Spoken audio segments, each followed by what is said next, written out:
SB19 tila sinusubukan talaga ang talino ng mga fans. Sa kanilang naging post, nagtanong ang SB19 kung saan magwawakas ang sinimulan. At sa naging post naman ni Maylin Fieror, aniya, yung sinusubukan kong maging detective Conan, kaya lang underwater yata yung hula ko. Walang lupa yung my question.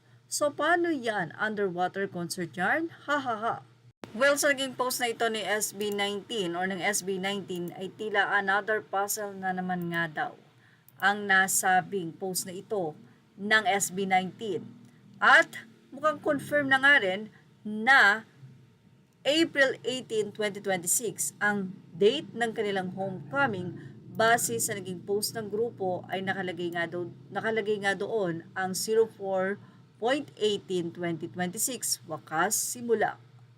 Mukhang alam nga ng SB19 na matutumbok ng mga fans or ng 18 ang kanilang mga hints or clues na ibinibigay.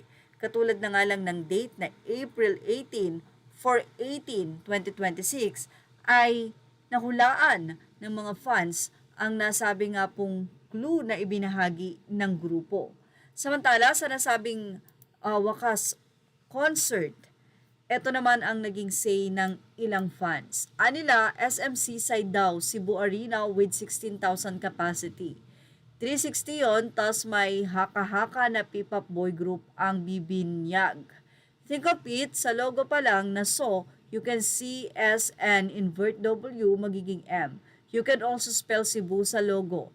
Tas lahat ng country na yan, if I'm not mistaken, is my direct connecting flight from Cebu Mactan Airport.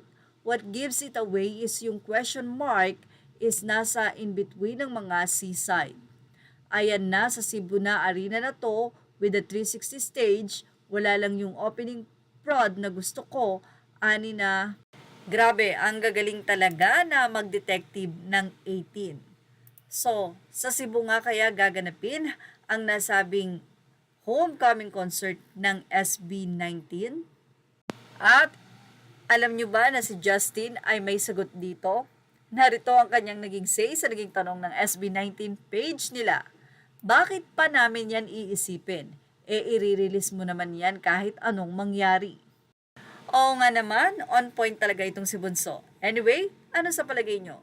Ilagay na ang new opinion sa ating comment section. Images or all credit to the rightful owners. Please like, share, and subscribe.